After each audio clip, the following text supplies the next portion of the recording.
के महात्म्य के तृतीय अध्याय की कथा। आज कथा में आपको चंचुला का पाप से भय एवं संसार से वैराग्य की कथा है। सोनक जी कहते हैं, सूत सूत महाभाग सर्वज्ञोऽसि महामते, तत्प्रसादात् कृतार्थो अहम कृतार्थो अहम पुनः पुनः। सोनक जी कहते हैं कि हे सूत जी, आप सर्वज्ञ हैं।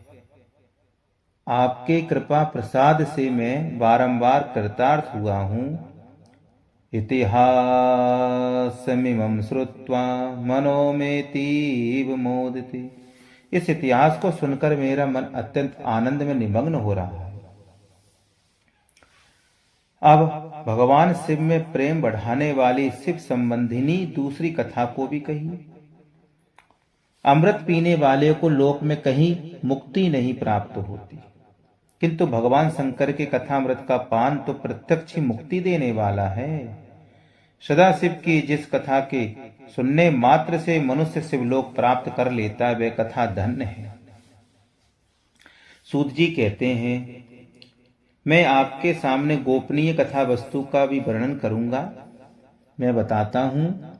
समुद्र निकटे देशे ग्रामो वास कल संज्ञक, बसंती यत्र पापिष्ठा वेद धर्मोज्झिता जना। समुद्र के पास में निकटवर्ती प्रदेश में एक बासकल नाम का गांव था, जहां धर्म से विमुख महापापी द्विज निवास करते थे।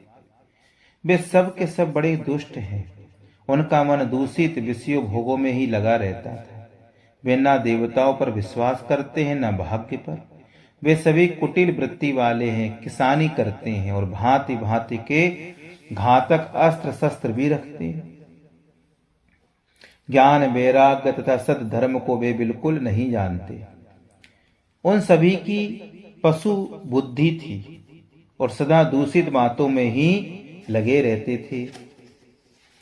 अन्यावरणाश्च कुदिया स्वधर्म विमुखा खला। जहां के द्विज ऐसे हों, वहां के अन्य वर्णों के विषय में क्या कहा। अन्य वर्णों के लोग भी उन्हीं की भांति कुत्सित विचार रखने वाले स्वधर्म विमुख एवं खल है। वे सदा कुकर्म में लगे रहते हैं और नित्य विषय भोगों में ही डूबे रहते हैं। वहां की सब स्त्रियां भी कुटिल स्वभाव की, स्वेच्छाचारिणी, पापासक्त, कुत्सित विचार वाली और व्यभिचारिणी है। वे सद्व्यवहार तथा सदाचार से सर्वथा शून्य हैं। उस बासकल नामक ग्राम में किसी समय एक बिंदुक नामधारी ब्राह्मण रहता था। बड़ा ही अधम था, दुरात्मा, महापापी था, लेकिन उसकी स्त्री बड़ी सुंदर थी। तो भी वह कुमार्ग पर ही चलता था। काम वासना से कलुषित चित्त में वह वेश्यागामी था।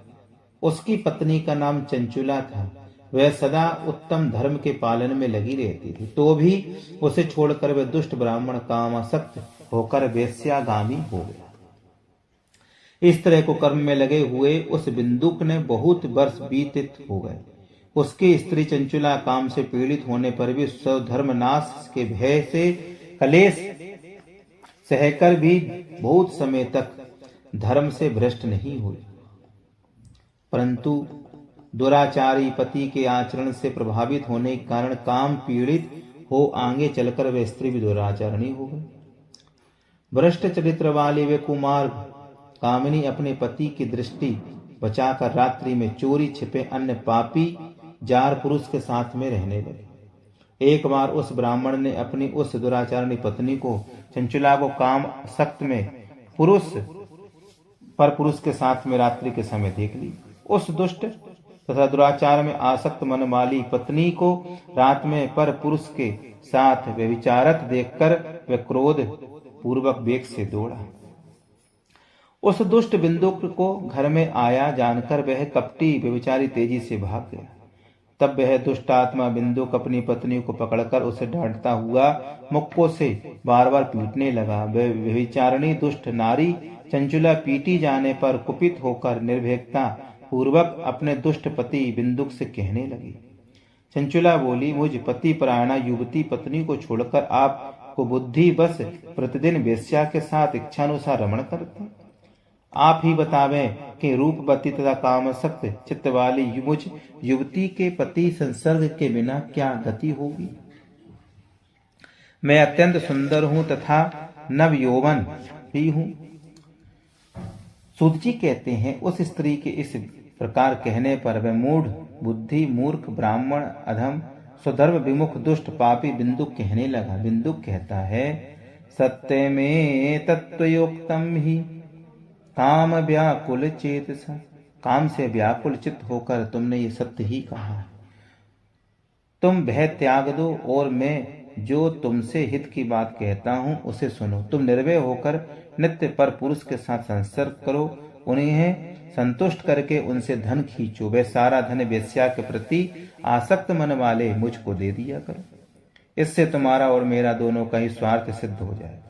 सूत जी कहते हैं, पति का यह वचन सुनकर उसकी पत्नी चंचुला ने प्रसन्न होकर उसकी कही बात मान ली और दोनों दुराचारी पति पत्नी ने इस प्रकार समझौता कर लिया तथा वे दोनों निर्भय चित्त से कुकर्म में लीन हो गए। इस तरह दुराचार में डूबे हुए उन मूढ़ चित्त वाले पति पत्नी का बहुत सा समय व्यर्थ बीत गया।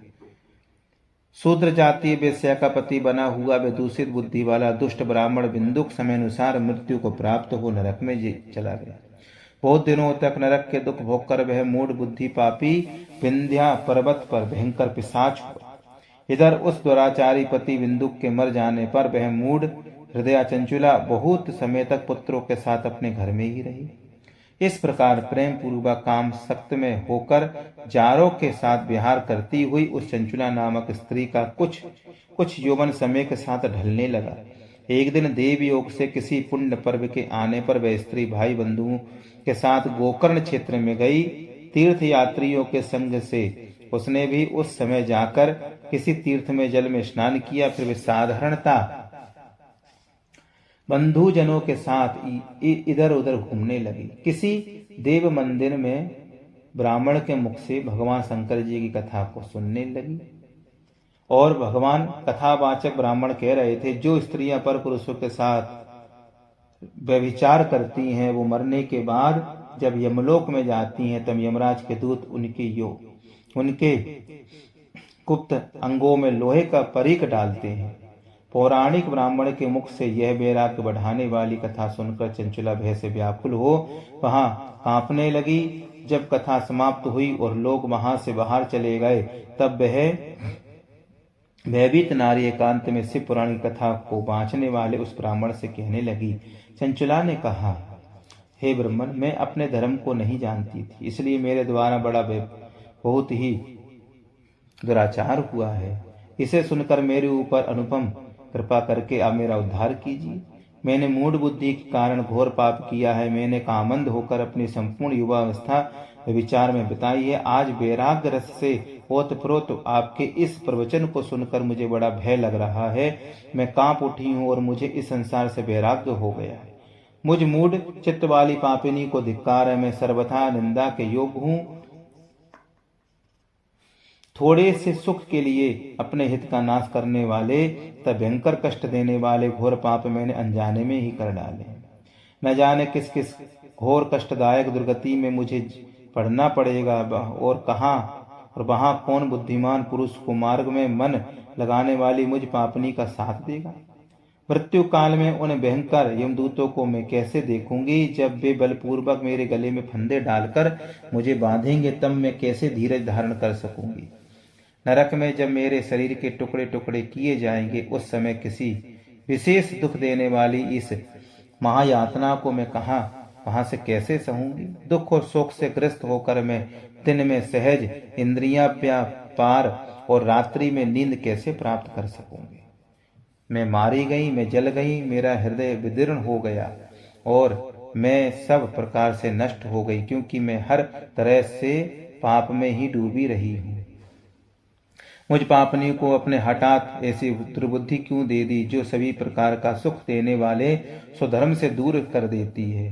शूल से विधा हुआ व्यक्ति ऊंचे पर्वत शिखर से गिरने पर जैसा घोर कष्ट पाता है, उससे भी करोड़ गुना कष्ट मुझे है।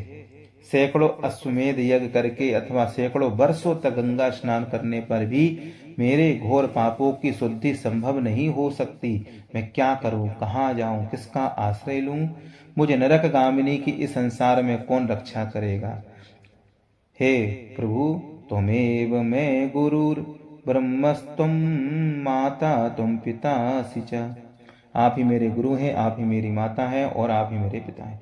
मैं आपकी शरण में आई हूं, मेरी रक्षा कीजिए, उद्धार कीजिए। सूत जी कहते हैं, इस प्रकार खेद और वैराग्य से युक्त हुई चंचुला उस ब्राह्मण के चरणों में गिर पड़ी। और तब उन बुद्धिमान ब्राह्मण ने कृपा पूर्वक उसे उठाकर इस प्रकार से कहा, बोलिए श्री शिव महापुराण की जय। आज ये तीसरा अध्याय समाप्त हुआ है, विश्राम हुआ है। जय श्री कृष्ण।